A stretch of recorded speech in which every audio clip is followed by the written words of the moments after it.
What's up, and welcome to Nighttime at the Nerd Bar, episode 111. Let's We're 111 go. Put your hand on the wall, on make a wish. It's all three ones.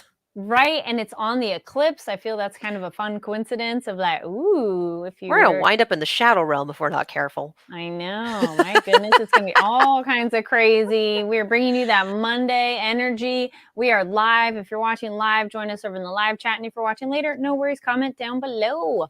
And if you saw the eclipse, let us know. We were not in the path of totality, so we got to see part of it. But yeah. I've seen some pictures. Yeah, I was like, oh yeah.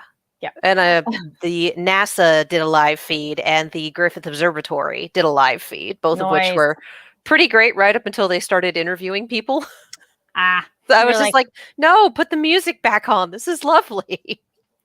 And speaking of what's lovely, introductions. Hello, I'm Carrie Lane. And I'm Katie Cullen. Yes. Yes. And we're going to be talking Delicious in Dungeon because solo leveling wrapped up last episode. And I'll be honest, I was like, wait, that's the end of the season. It absolutely makes sense. Thinking back, I'm like, yes, that is the season finale. Like, we're going to end it here. But it was the, wait, there's no new sadness. Yeah. No, we had a post-credit scene, and instead of giving us the title for the next episode, it just did this. It's like, oh, okay. We done. I want more. I do want to put this forward before we really get rolling because just to curtail any questions that might happen, we are not going to pick up another anime to cover until Demon Slayer returns. So I know we've all gotten accustomed to having a shot chaser, but there is so much meat in Demon Slayer that it is definitely like you guys saw us talking about season 4, and we can talk about a 20-minute episode for 45 minutes, especially me and my pin board. So like it'll stand on its own, and it will have Dungeon Meshi overlap for at least a month. So yes, that's the next anime that we're covering, and we're not going to try and slot anything else in for the month of April. We're just going to roll. Yes, but don't worry, we still have our recommendations of other stuff you should check out at the end of the show. And if we are watching other stuff, we will definitely let you know about it. And we will be going into some anime news in a moment. But looking over the live chat, Ara says, I saw it at 95%. It was literally just like the sun went behind the cloud. I expected more, to be honest. That's true. And then I thought you were going to say there's so much meat in the Dungeon Meshi. We're going to be... We already know there's meat in Dungeon Meshi in more ways than one. Come on, fam. Yes, exactly. And that's what they said, because there's more ways than one. I won't go on a long tangent, but I found an awesome goth Instagram account, and they had goth puns. Oh my gosh, made me so happy. Yes. Oh, that's fun. It's so funny. Quick one. Speaking of the sun, why did the goth cross the road? Why? To get to the shade. And they're all like that, where you're like, oh no, nope.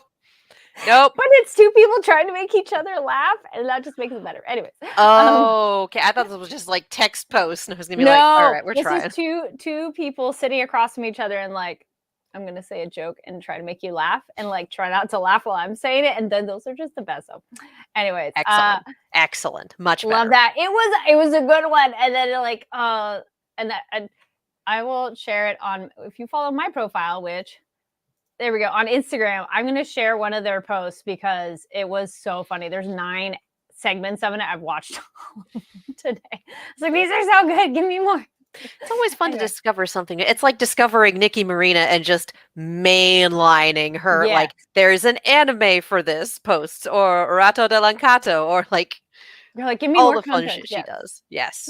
But yes, let's get into some things we're excited about, which is essentially our news segment. Let you know about things that are going on. So rewinding actually a little bit too. So we're going to be covering Delicious in Dungeon. Solo leveling is done. And then we'll have our recommendations at the end of the episode. So things right before we get into it, we are excited about people tuning in, which Gig Derek just said, good evening from the far end of reality. Yo. And yes, a lot of down for maintenance. Jeez. It's the eclipse, y'all. My goodness. All right. So first up, things we're excited about. Tokyo Pop has been featured in Publishers Weekly for the latest fast-growing independent publishers list. So woo, round of applause. Good for That's them. exciting. Good for them. And it has been named among the fast-growing independent publishers for 2024, and in a new article by the leading trade industry Publishers Weekly. And according to the article, Tokyopop's growth, which began in earnest in 2021 and continued in 2023, manga and graphic novel publisher, followed up huge sale increases in 21 and 22 with a 36% jump last year over 2022, and more numbers and things, but definitely increased. So we're like, yay! Yeah. And also, this is kind of cool. This is the second consecutive year that Tokyopop has made the annual Publishers Weekly roster for fast-growing independent publishers. And that's just amazing because I was like, I remember Tokyopop way back when, and that's awesome that it's made like this resurgence and is huge and covers so many really great topics, which you can watch our interview with them, which Katie did for Anime Expo on our Anime Expo 2023 playlist. And we're like, what year is our that? last year playlist? Yes, our last year's playlist. Check that out. And we got to talk to the, heart and soul of it and really get into like, so what are you guys doing here? So it's really great. And so check that out. And congrats to Tokyopop. Woo! Yes. All right. Coming from Crunchyroll, they just gave us all of their updates nicely boxed. I'm honestly very pleased with this email where they're like, this and this and this. Thank you, Crunchyroll. All the news in one email. Appreciate you. Crunchyroll Spring 2024 updates, new titles, games, and multiple profiles.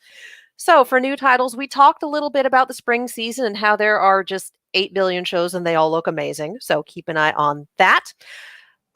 We have My Hero Academia Season 7, That Time I Got Reincarnated as a Slime Season 3, Sound Euphonium Season 3, and a fun one for those of you who watched Odd Taxi is Route of Odd Taxi.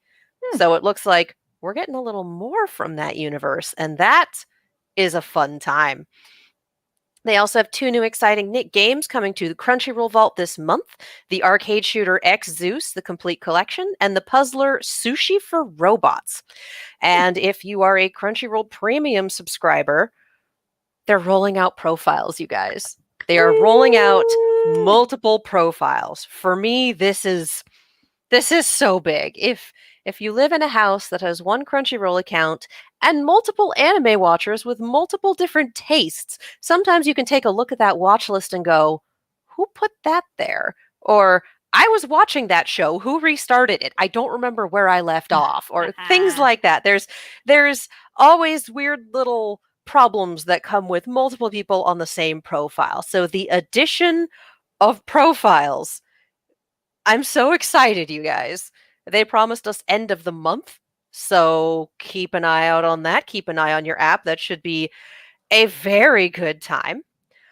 We have Spice and Wolf, Merchant Meets the Wise Wolf, Train to the End of the World, and bringing up, of course, Route of Odd Taxi, and Bartender Glass of God, all launched earlier this week, as well as Laid Back Camp, A Condition Called Love, and Windbreaker on April 4th, Astronaut on April 5th, and the aforementioned Sound Euphonium Season 3, Grandpa and Grandma Turn Young Again, and the Mushoku Tensei Jobless Reincarnation Season 2 Core 2 on the 7th. So we got all sorts of fun stuff this past week from Crunchyroll, and we have more fun stuff coming down the line.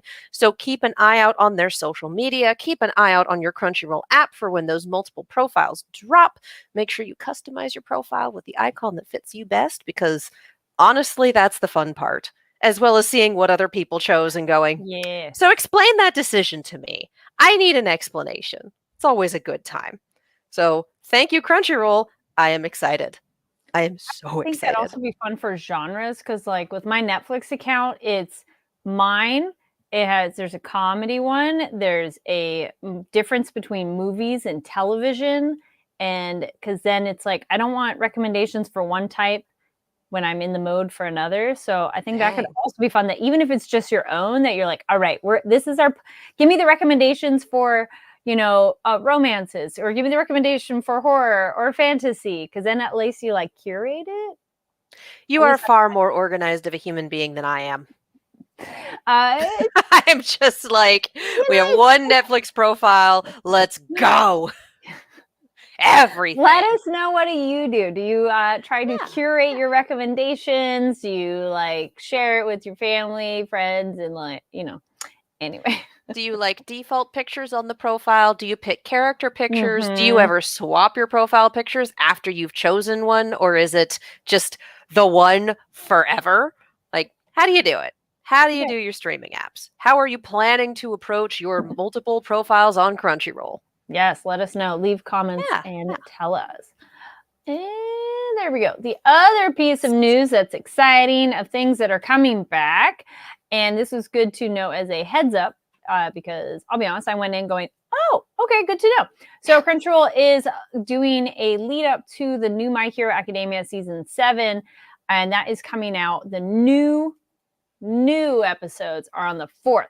So they have done some, they're doing a series recap. It's called My Hero Academia Memories, and it's a series of recap episodes which began on April 6th. So I checked out the first one, and at first you go, wait, there's kind of new stuff, but not exactly. And then it's kind of nice to have those flashbacks, because I was like, oh yeah, that was really awesome. And it flows well, because it's not necessarily jump cutty of, hey, this happened, this happened, this happened. It's a little more, it has a narrative and flow to it.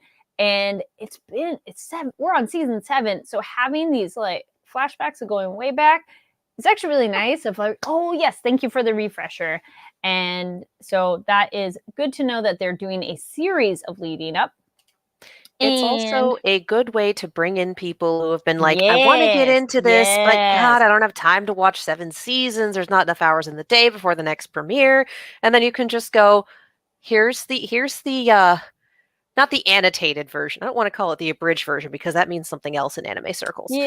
But like here's Crash the course. recap episodes. Here's the primer. Yes. And then also looking further, it says new episodes will premiere weekly starting on May 4th at 2:30 a.m. PT. And this will be simulcast from Japan, only on Crunchyroll worldwide, excluding Asia. And the 4-episode special event series will recap the entire anime so far, from Deku's entrance exam training at the season 1 all the way to season 6, which is really great. Of if you're bringing in new people, this is the here's a way to get them in and caught up. Because otherwise, yes, you could watch all of them, but that is a lot.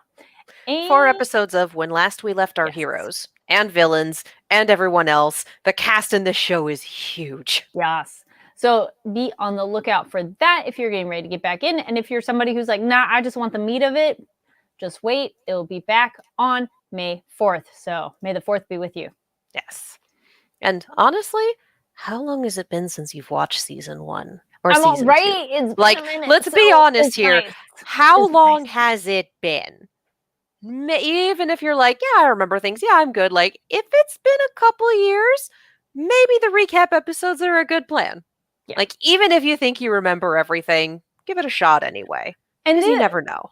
So far, based on the episode 1 of this chunk, it is a more engaging refresher than how we've seen some other refresher episodes where it really is, wait, we just saw this. No, this is like, here are some big, important highlight moments told a certain kind of way. So it doesn't feel like, I just watched this. Why am I watching it again? So it's like, no, hey, you remember these things? And you go, yeah, it's the Leonardo DiCaprio meme. Like, yeah.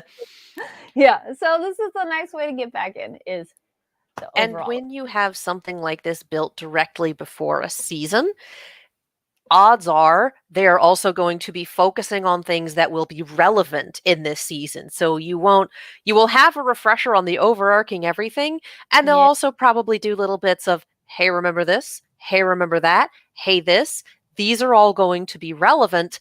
Pay attention. Mm-hmm. It's like, I don't know if anyone ever watched CW shows. You go through 24 episodes of Arrow, and it's last time on Arrow, and it's episode 18, and they bring up something from the previous season and from episode 2 of this season, and it's like, oh, that's going to be relevant today. Oh, boy. I feel like that's where we are for this. Yeah, I think so. For sure. All right. And then, do we have... Yes. We brought it up earlier. Aniplex of America and Crunchyroll announced exclusive May premiere for Demon Slayer Kimetsu no Yaiba Hashira training arc. So guys, we are excited. Of course we're excited. Yes. Aniplex of America and Crunchyroll will be exclusively premiering Demon Slayer Kimetsu no Yaiba Hashira training arc starting Sunday, May 12th, 2024. As part of its previously announced spring 2024 season lineup, Crunchyroll will simulcast new episodes every week, everywhere the service is available, and exclusively in North America, South America, and Europe. So keep an eye out for this.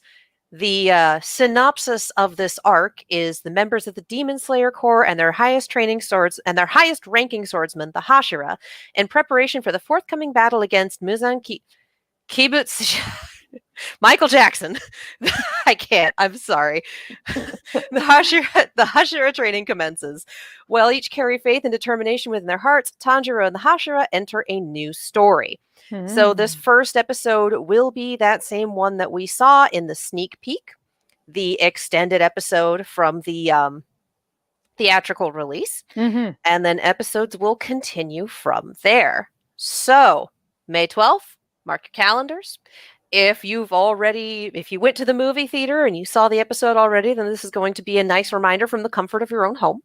Make your own popcorn this time, And yeah, we will be rolling that into our coverage as well. So that's going to be fun.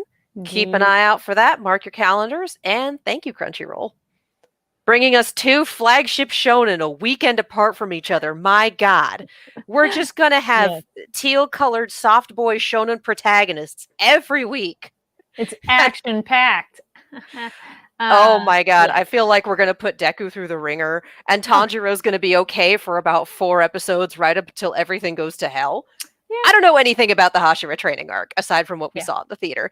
I'm just sitting here going, oh, our teal-colored soft boys, are we going to be okay? And the answer is no, honey. No, something's going to happen. Yes. And we only cover what's in the shows. So if you know the manga. Yes. Thank you. Don't know anything about the Hashira training arc, and I'm going to keep it that way. Yeah. Until it starts airing. Laugh at our surprise. So yes, exactly. Laughing at our surprises. That's the fun.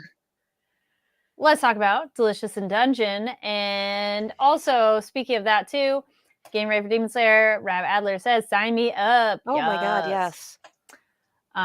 So sign up for things. Delicious also, in Dungeon. For those of you who haven't been watching Demon Slayer, we don't have a convenient 4-episode recap for you, but it's 3 seasons so far.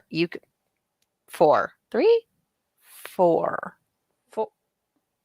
The regular season, there is the I'm going out of order. Entertainment. First one, Mugen Train. Entertainment arc. First one, entertainment. And Mugen Swordsmith Train. Village. 4. Yeah, so this is 5. 4. This will be 5. This will be season 5. Yeah, it said season 5 there. Oh my God. I'm so good at this, you guys. Sign me up for teal hair soft boys. Yes. Yes.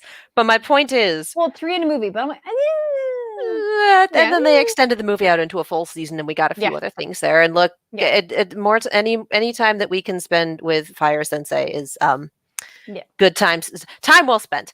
Yes. My point is, it's a little easier to catch up on 4 seasons, especially when one of them is 13 episodes, and one of them you could just watch the 90-minute movie if you didn't want to do all of the episodes. So, it's a little easier to catch up on Demon Slayer. So you should totally watch Demon Slayer and be up to date when we start folding it into our coverage. The show after the 12th, which I think will be on. Oh my God. It'll be 13th? 13th. Yeah, because the 12th is a Sunday. Yes. And my birthday is a Friday. So 13th. Yes. So that's plenty of time to catch up on Demon Slayer. So you should do it. So you should do it. This is my advertisement. Trying to keep viewers of the show. Love you guys. So as I was saying for Delicious in Dungeon, okay, this group that we've met, I like them. They're arrogant AF and idiots at the same time, and you're like, we're gonna totally trust these dudes that are ready to rob us and listen to them about what shit went down and what's happening, versus going, maybe there's something else going on. And they're just idiots at what they do too. That I'm like, y'all need to go back to earlier training. You cannot survive in this dungeon. You've died too many times, and bless their hearts. I mean, That's where it's at. I think it's really good to have a party that contrasts the party that we've been with for so long. Fair.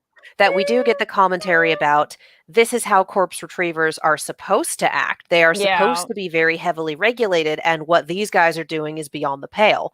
Mm-hmm. Which I do kind of love, like putting them where they can't be retrieved and knowing what we know, that the souls are bound to the bodies and didn't escape. It's like, that's so messed up. It was a great It's way to get some world possible. building, though, too. I did Oh, yeah. appreciate that we're having a Yeah. different group go, hey, here's the things, but you're like, you guys. Ugh.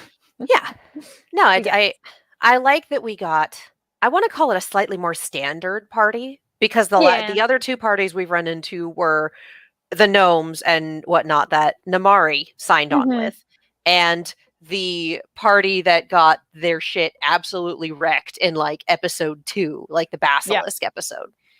So the party of novices. So it's nice to see a more standard adventuring party for this Yeah. world. So we do get that comparison. So we have the commentary on, it's really weird to go in with only 3 people and then only 4 people. They must be desperate. Something must be wrong. And I liked watching Kabru go. I really like watching characters who are good at people Mhm. in Mhm. a I did both like in a that. charismatic way and in a picking them apart like they're puzzles and following the steps sort of way. Yes. So I love that he was able to use the different abilities of his party to go, and you know this, and you know their sense, and there's this, and there's this other, but we know the dwarf that's with them isn't Namari because we saw her with this other party that revived us. So who did they pick up and what are they doing? Well, what if they lost one of the siblings? That would explain why they're going in like this, all unprepared. So I love this. Yep. Kabru is so interesting. What an asshole. Yeah. I love it. I really do enjoy watching him work. And I like that it was all organic, that Mhm. we're on the other side of the fourth wall. The audience has all of this information. We have all the right answers. We've got the cheat sheet. We've got, I don't remember what episode this is. Episode 14 was this? Yes. Yes. We've got 13 episodes worth of cheat sheet that we've Yeah. been watching this party go. So to watch someone work with only what he's seen, the knowledge that he has of the world itself, and the tools and skills at hand, and put together what we know from the other side of the fourth wall is fascinating. Just seeing, like, no, there's no shortcuts. He's not a mind reader. It's not anything like that. It's just deductive reasoning and his understanding of people and his knowledge of the people around him, including those in other parties. Like, I love this. This is fascinating to me, and this is such good writing when a character can do this and the author isn't taking shortcuts for it. Like, they have with just this episode, we've proven, okay, Kabru is extremely knowledgeable when it comes to people. He's savvy. This is his skill set. He picks apart people like Laios picks apart monsters. Like, this is what he's good at. And we also see that, which I did like that about him, of his skill of when they get the illusion magic and he sees right through it, literally and figuratively in a way, of, okay, so wait, this is that person, this is that person. Wait, and I did find it was pretty amusing. So how do you break their concentration when they're doing a spell? Sure, kiss. But it is the most gentle way to do it. So I was like, yeah, sure. I'm gonna say, you don't like slam a hand over their mouth or anything. You just go straight for kissing. Like, hey, buddy. It's a more invasive thing, maybe, because your hand is like, ooh. RS says polar opposite of Lyle's skill set, and I'm obsessed with that. Yes. Yes, It's he such a knows fun his character party, foil. knows how they fight. Yeah. We're getting all caps. Someone is very excited. Oh, yeah. Oh, yeah. Yes. No, it's I did. great character foil material. This is one of those where you absolutely know he is a leader. He has every right to be the leader. He knows how to use the people in his group versus Lyos that were like, is he the leader? I mean, he is. But there are times where you're like, but okay. Like, he You does good, his bro? best. This was not a great decision. Yes. But his is more of a collective versus a singular leader per se. yeah. So that's another way for a group to work, though. So I mean, like, hey, it's another option. Yeah. And I love, we got more personality from his group as well. We got names, we got did like skill that. sets. And the more I watch this show, the more I look at things, because way back when we first saw the orc episode, I was kind of sitting here going, okay, this is the racism episode. And that's not true. They're all the racism episode because it's a big factor of the world and they don't shy away from it. Everyone has their prejudices, everyone has their problems, and the narrative isn't sitting here going, this person's right, this person's wrong, this person's whatever. It's just presenting it as it is, as a facet of the world. And so I love that because it also challenges the audience's assumptions. Because the half-foot that we have in Kabru's party was making comments about Chilchuck, like, oh yeah, he started a guild, he did this, he wanted me to go through this, whatever, he doesn't know what he's doing. And she went around it to hire the kobold in the party, like he's specifically under her hire. And just from the personality, you kind of sit here and go, is she treating him right? And then someone else in the party goes, I bet she's not. And there's an immediate challenge of, hey, don't say that. You don't know. It's like, whoa. And it's all organic to the story, but it still works to challenge the audience. Like, again, just the writing here is phenomenal. It's so good. It's so hard not to dig up the manga and read the whole thing ahead. It's so hard, you guys. Well, jumping a little bit ahead, but not exactly. We also encounter the party of our other group that has formed, our gentleman from the East that we had. Remember his name. I was like, ooh, no, I had it and it's gone now too. It was RS, help us, please. Please. Yeah, I cannot remember his name. He's not looking great. No, that was funny really though. Bad. I know you're looking for a girl. What? Yes. Tell me more. But I'm not just even gonna say a name, but he's like, yes. In a show about making sure that a show about a number of things, but the basic premise was eating and eating well in a dungeon. You can see that bro has not eaten recently. He's got the sunken cheekbones thing. It's that Toshiro. Yes. Thank you. I loved his party. I want to know more about them. They kicked ass. They were so cool and really good energy. Yeah, his ass is not eating well. No, the ninja, the Oni, and the simp. Yes. I love them. The Oni in particular. I'm just like, she, her, yes. That's the one that's like a tank, would you? Yes. I'm the periphery of knowledge. I will admit, when we first saw her, I'm like, ooh, thick thighs save lives. I'm like, yes. Give us that representation of different body types.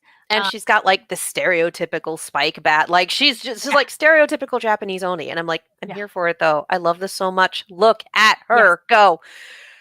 They all look so cool too. Like all of them, you just want to know more. Yes, I love her. Yes. All of them, like this is an example where we only saw such a small moment with a party, but I'm instantly more excited about them than I have been maybe with some of the other ones where you're like, but them you're like, they know what they're doing. Because it's another full-fledged party. Yes. And again, we're getting another example. And skilled one too. And I think extrapolating from what we know, because of his whole, he was going to propose to Fallon, he was in love with her, whatever, but he also bailed on the party.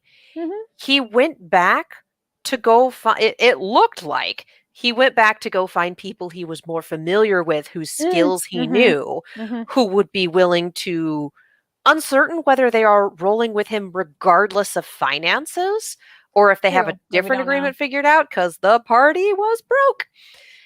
So I really do think that he went back to people and skill sets he was more familiar with and might have more ease in working with to go, we need to go save Fallon, and decided that the extra time to go and recruit people he knew would be easier, would make up for lost time in that they would plow through the dungeon more easily to get back to the dragon.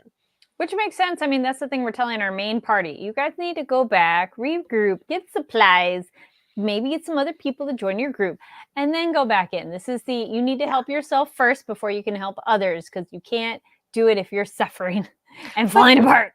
But Toshiro is also failing to do that, because we see the whole, hey, can we break for a meal? No, we keep moving.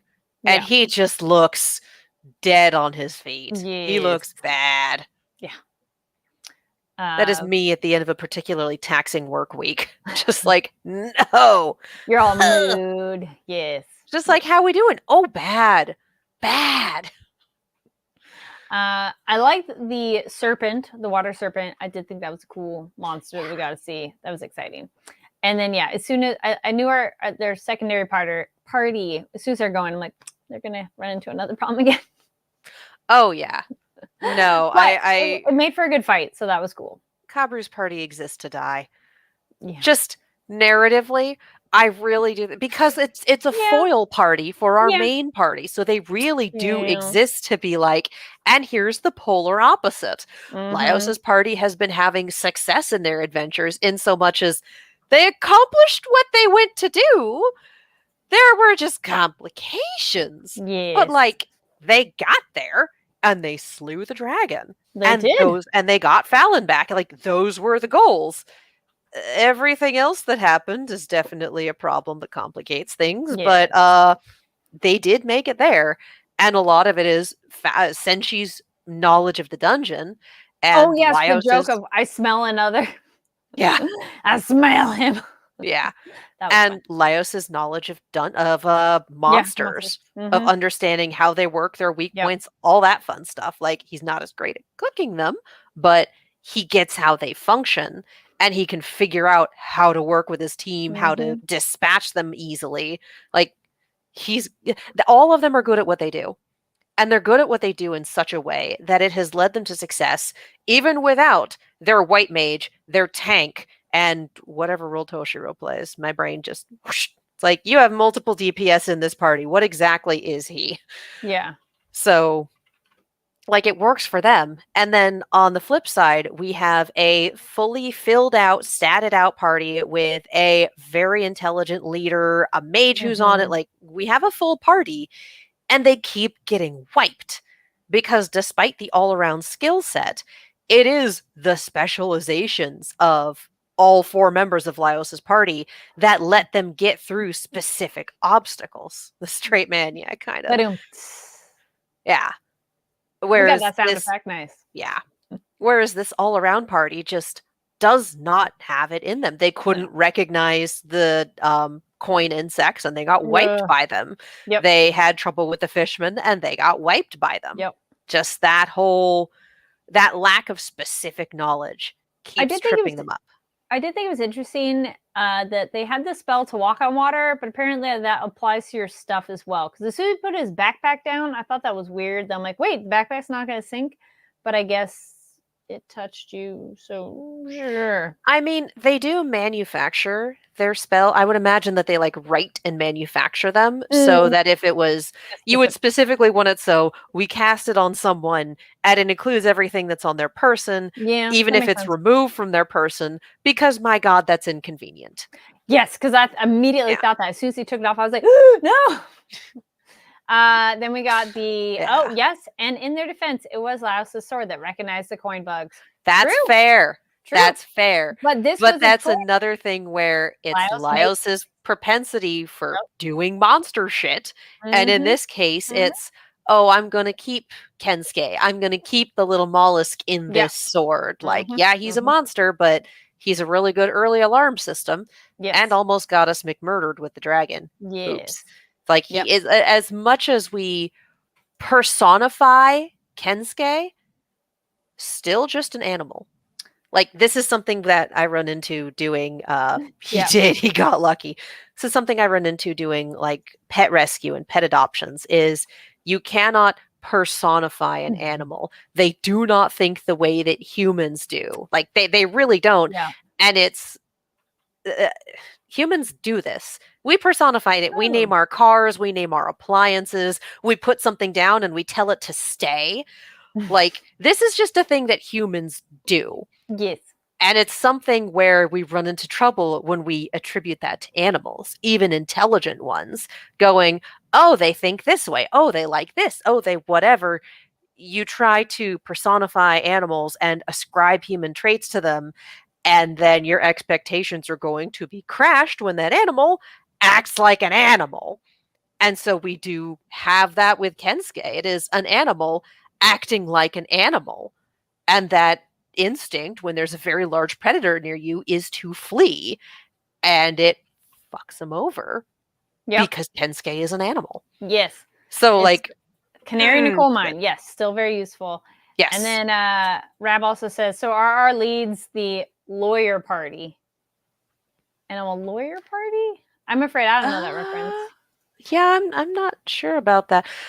Could you I do elaborate, please? love that we've got the I don't think Laios should be the lead. I don't think he should be the one to clear the dungeon because he's never thought about what to do with it. And like that's true. Mhm. We got that earlier. It's I should be the leader because I'm good at people Yeah. and I know what's up. It's like, Well, you know his what? goal Fair. isn't to clear it in the end anyway, too. So I don't see this party facing up to the Mad Mage. No. Like, No. I still think Marcel is one of the people with one of the best so bets. lawyer trope. Bunny ears lawyer trope. I'm getting the bunny like pseudo. Oh, like scare quotes? Yeah, but what I don't know the lawyer trope. I'm not sure what we're getting at there. Anyway, Uncertain. Anyway, I do love this foil party. yes. I can't wait for the actual face-to-face meeting where we were like, thieves! Like, no? Yeah. No. What? And the fact that their mage was able to look at the spell that was still on them. Oddballs at work because they're fair. The fact that Rin was able to look at the spell that was still on them and be able to read it and go, oh, it was put together this way. It was cast. Oh, that was great this. to read it was. And yep. Yes. Mhm. I love magic stuff like this so much. It's so much fun. And that's part of the deduction for, oh, well, it's probably this party. They have an elf with them. They went to a magic school. It was probably this. Like, again, this we have a show where we are being shown time and time again that hyper specialization in a party is what's getting them through.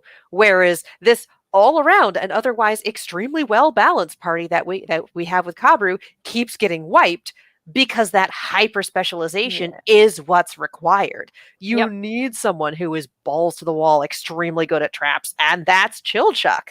To the point where he's using traps as offensive weaponry to kill giant frogs.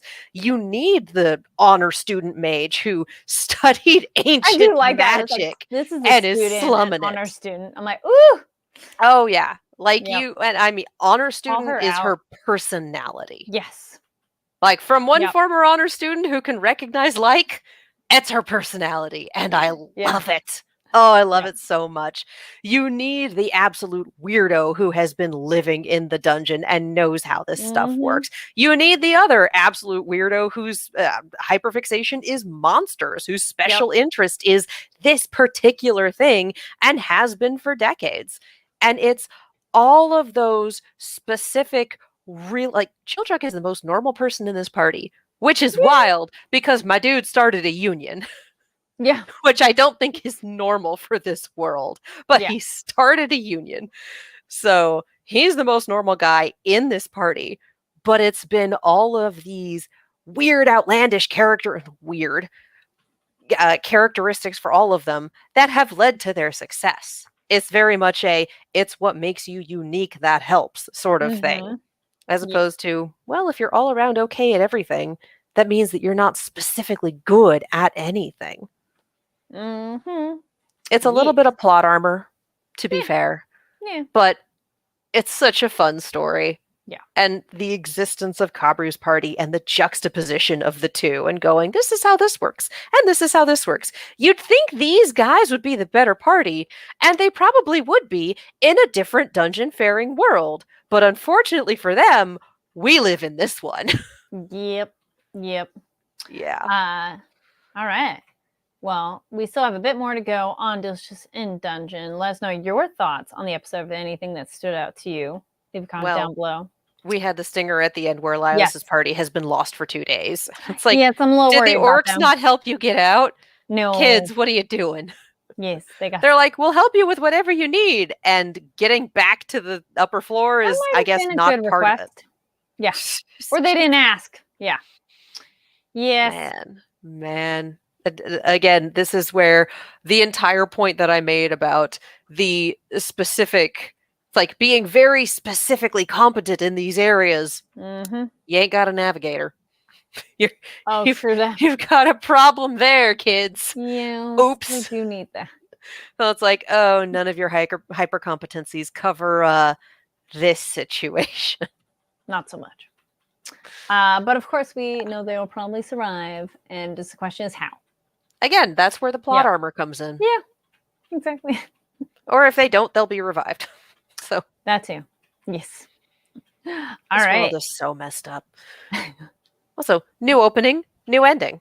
Yes. Oh yeah, we did Yeah. not. That was not. I liked it. It was good. Good stuff. Yeah. And again, getting to see all of the other characters that we folded in, all of the and new there's gonna parties. be a lot more. My Oh, goodness, yeah. there's so many people in that intro. The elves haven't shown up yet. Mm-hmm. We've been seeing just that clip of them on the ship in the first intro, and we've gotten the "oh, they're coming" from the dialogue. Mhm, So mhm. they'll get here eventually. It'll be fun. It'll be great. I know nothing about them. Yeah, we'll have to wait and see, because it does seem like varying on whose opinion is being given, good thing or bad thing. So Again, it's not racism the episode. It's everyone's a little bit racist. yeah. Or a lot. And This- again, seeing how those prejudices play into not only inter-party interactions, but political yeah. interactions and just larger scale things. Like it's so good. I love it. So good. Yes. Did you get to see this one? RS says, Yes. cannot wait for the elves to show up. Yes. And this is why we tell people who, please don't spoil us, just sit here and do this. Yes. RS is very good at sitting here and doing this. Be like, mwah. Mm-hmm. Mm-hmm. All right. Thank you, everybody, on that of keeping up to only with the show. We appreciate it. So now we'll get into some stuff you should check out. So these are movies, games, shows, anything else we've been checking out that we think you should check out. Mhm. Yeah, I was double checking if there was another thing. One I gotta check out. Well, oh, actually, wait, there we go. I did get through a few movies. You know that thing where you're on like a mode and you watch a lot of shows and it doesn't feel like you're making that much progress because there's so many episodes in a show, and then you watch a movie and you're like, I watched so many. Also, looking back, RS says, that's my hyper-specialization, sitting here and rubbing my hands together evilly with knowledge. Nice. And we appreciate you for it. You're part of what makes this party succeed. Yeah. We can't navigate for shit, but we're getting along in the plot just fine. Yes. First movie up, I watched the new version of Roadhouse. I've seen the original and I like the original. I thought the remake was good. They changed some things up that, it's not necessarily like a carbon copy of it. It's cool action that if you want, small town fight action stuff. Though it was weird. I watched it on Prime. I think it was on Prime. The audio was whack. Like it was not balanced. I'm all, is this an Amazon problem? Because this has never happened before. That I'm like, Amazon, you might want to look at this. But if they're in a car, you don't hear the sound of the car. You just hear them talking. And if it's just the levels were not balanced, and I was just like, oh my gosh, it bothered me so much. Do you But think they were the setting was set for surround sound? never instead changed of- settings. It might have been like, an automatic I'll thing. check. It's never happened before, so I'm like, Fair. But it was weird. So I was like, like I would think they didn't make it that way, but it was an odd experience. But otherwise, very cool movie, very entertaining, action, fun, popcorn flick. I watched, and in throwing back a little bit, watched Dangerous Beauty. It's from 1999, and it's based loosely on a real person who was a courtesan in the, when was that? Olden days. I'm like, I don't know if it was the 1700s, don't remember. Anyways, in Italy, and it was like women didn't have any kind of station, but if you were a courtesan, you were allowed to read, you could be educated, you could have money, and you could have a lot more of a station. It is very rated R. There's a lot of sexy, which is fine.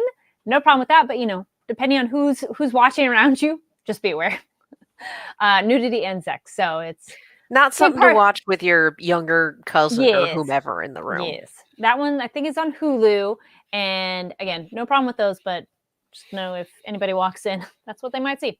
And then I also checked out A Haunting in Venice, which is one of the Poirot movies. And that was really fun. It's set at Halloween, so I felt like, oh, I'm really early or really late. but it was a fun one, and I liked some of the stuff we did with that. Though it wasn't super exciting, that I did pause it a couple times because I had interruptions. Because I will pause and then come back. But overall, I thought it was a cool movie. So yes, let me know if you've seen any of those. Leave a comment down below. And what about you? And a lot of the same old, same old. It's been a lot of very busy everything.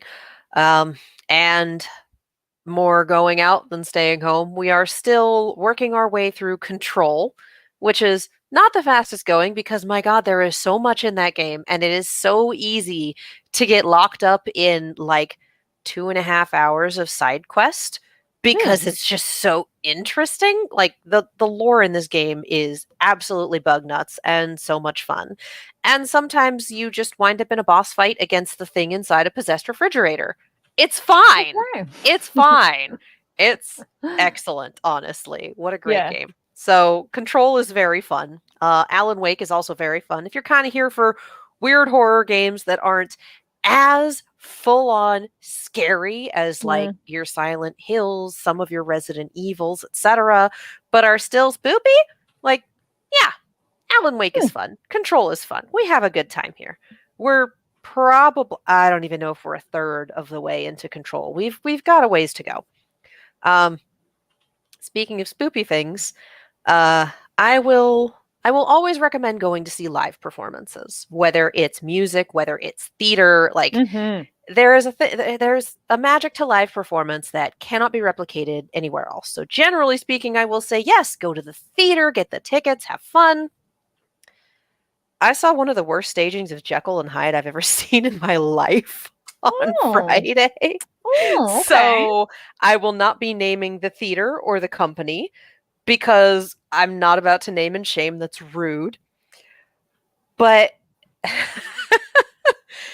for those of you who are not familiar with Jekyll and Hyde the musical, it's Frank Wildhorn. He's done some pretty interesting things. For those of you familiar with the Death Note musical, yeah, that's him.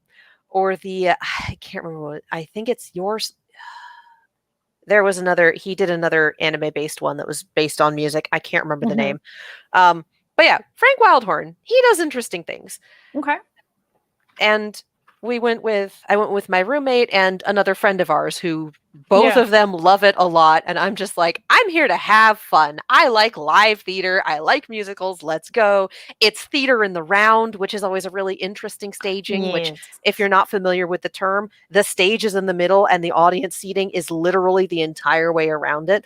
So they were making use of platforms they built. It was really well staged. The set design was phenomenal.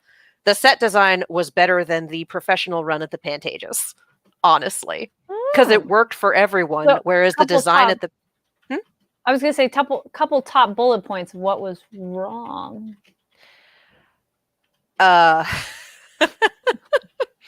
First couple things that come to mind. So it's based on Jekyll and Hyde, and the idea of the initial Jekyll and Hyde is it's one dude. There's not a huge physical transformation, but there is some. And in the musical, a lot of what they do is they will flip the hair over and it's, the same guy playing Jekyll and Hyde. They'll do a smaller transformation, but a lot of it will be physicality. Right. And some actors will talk and sing in a completely different voice. So it's a very demanding performance. Sure. But you want to do something smaller when you're staging so that you can have that change on a dime, flip between Jekyll and Hyde, especially for scenes where, yes, it's scripted like this, but the dramatic emphasis is crazy if you see something Hyde's done and then Jekyll's reaction to it right afterwards without having to change anything. So there are some strengths to doing it that way. This performance decided, nah, we're going to go nuts with it. And they put him in this, it almost looked inflatable, like Party City Hulk costume. So it was a bunch of very fake muscles and they were very definitely green. And then also in a half mask with a very pointed nose and two literally lit up green eyes and like a white wig attached. It looked like Great Value Green Goblin. It looked like We Have Hulk at Home. It was just, it really did change a big physical silhouette. And for most of it, they had like a big cape over him. So it's like, okay, you kind of get used to seeing it, whatever. Your brain kind of stops going, boy, that's weird. For most of the musical. It also takes away the on-the-spot transformations and, every day he has to run off stage and rip off the suit and come back on and be Jekyll. Like, the big problem with this is that there's a song in the second part of the second half called Dangerous Games, because one of the characters is, a prostitute with a heart of gold that Jekyll offers kindness to and that Hyde has been being an absolute nightmare to. And Dangerous Games is an onstage sex scene. So we have, for one, they put Lucy in a shibari dress, which is Japanese bondage. So it's this red rope knotted in specific places. And it's a fun idea for the character. It's one of those, I can see where you were going, but it wasn't well constructed and it wasn't well fitted. And it was just kind of like, well, you tried. But the problem is that we have Hyde over here and these giant green muscles and this lit up mask. And they're doing theater sex on stage. And it was just like, this is so bad. It's so bad. It's an excellent song. It's one of my favorite songs on the soundtrack. It was extremely well performed. And the woman who was cast at Lucy should be on Broadway. In an earlier song, she was holding a sustained belted note and did a cartwheel in the middle of it and didn't miss a beat. She was amazing. And then wait, did your companions, what did they think at the end of it? Oh no, neither of them could watch Dangerous Games. I was watching the stage and then watching both of them go like they couldn't watch it. I'm just like, this is amazing. Like, you make one bad decision, but it's such a big bad decision that it just washes out so much of the rest of the play. And I feel like we should have had an inkling that something was wrong when we walked in, and less than a minute later, one of the speakers fell from the ceiling into an empty seat. Oh, shit. There was someone sitting 2 seats away. And I mean, thank God she was 2 seats away. This could have been the beginning and end of the night. It could have been very, very bad. Instead, it's a funny story because no one was injured. But that's one of those, like, you walk in the theater and that happens and you kind of go, nope. Okay. And like the Hyde transformation was one of the big lol what decision. There were a few other ones in there. The use of fake blood right before the half, and then the lights coming up during intermission to see some of the ensemble mopping up the fake blood before the second half was like, okay. This production really needed someone to go through and be like, stop that, cut that out, come up with a new idea. Like, nope. This is a great plan, but reconfigure it. Like, they didn't have someone actually looking at logistics and whether or not it would work. And so the show has camp in it. The show has fun in it. The show, it's a good time, but a lot of the decisions they made were just too much or too weird or needed someone outside the production to kind of lean in and edit it a little. So there are recorded productions of Jekyll and Hyde, or if you want to listen to an OBC cast recording, which is pretty damn solid, it's on Spotify. It's just one of those musicals that has never had a perfect production. It always has potential, but there's always something wrong with it. Like the one that you can watch has David Hasselhoff cast as Jekyll and Hyde. And I was going to say, weird spinoff in the 90s. There's a Dr. Jekyll and Ms. Hyde. And from my childhood memory, I thought it was entertaining. I have no idea how that holds up now.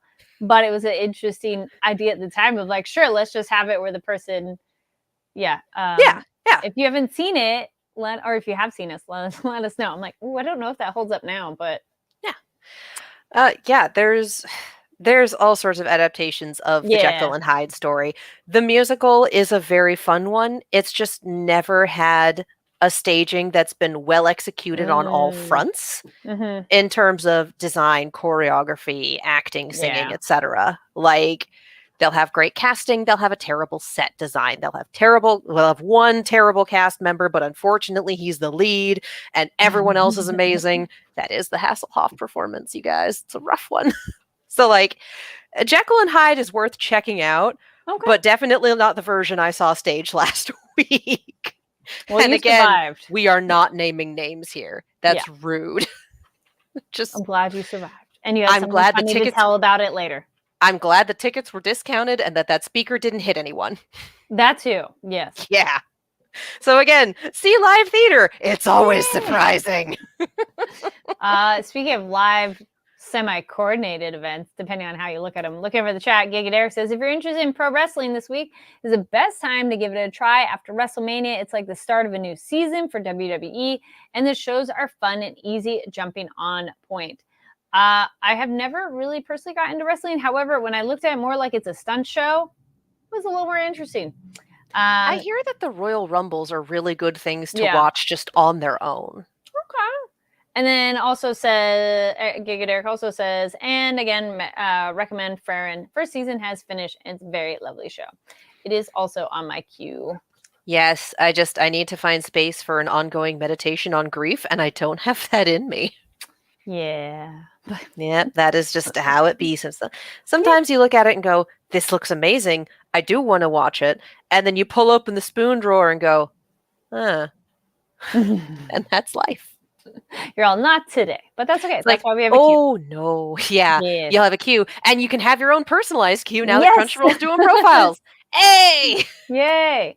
No, I am legitimately excited about this. Oh, yeah. No, Like, totally. I truly, truly am. It makes it a lot easier if you show. Yes. Yes. Was there anything else you want to recommend before we wrap it up? Didn't I talk long enough about No, that Jekyll was and great. Hyde? I wanted to give you a chance. I was like, well, you had a nice long one, but There's a band called Starbomb that has been getting me through life right now. Not something to listen to without headphones if you're at work, because it's definitely adults, but for those of you who are like, Katie, it's just Game Grumps again. Yes, it is Game Grumps again. It's their band, and they sing about nerdy songs. And Nice. The Simple Plot of Metal Gear is the song that has been getting me through, which is kind of a wild selection out of their entire repertoire, but I love it so much. And that scream at the end has lived in my head and defined a lot of my workday sometimes. So, yes, The Simple Plot of Metal Gear by Starbomb. Or just anything by Starbomb, but be prepared for things to get a little weird. All right. Well, hope things were good weird for you. Joining us all here on a Monday night of the solar eclipse day as well. And I don't know, there's been random things. I'm like, if you want to have any stock in it, sure. And then it's also like, okay. But yeah, we are glad you joined us live. If you watch live, and if you're watching later, no worries. Comment down below. And Katie, where can people find you online? You can follow me all over the social medias, as well as on YouTube and Twitch at Kiaxet. That is Kiaxet. I am also a host on Silver Screams, the horror-themed channel that I do with my roommate. It's a good time. Nice. And y'all can find me online at Carrie D Lane. That's KARIDLANE across all social media platforms. Don't forget to check us out here on the Fanversation channel. Hit that subscribe button and the like button, and check out our playlist. If you're into anime and you're new here, we have entire playlists of voice actors. We have Anime Expo playlists and other conventions. So check all that and make sure you subscribe and the notification bell so you don't miss anything. And we have some exciting live event stuff coming up soon too. So stay tuned on social media channels, our own and Fanversation, which is also across all platforms, because maybe we'll give you some like red carpet behind the scenes stuff, so be on the lookout for that. And we're excited to bring it to you very, very soon. And thank you so much for watching. We'll see you next time. Bye. Bye. Bye.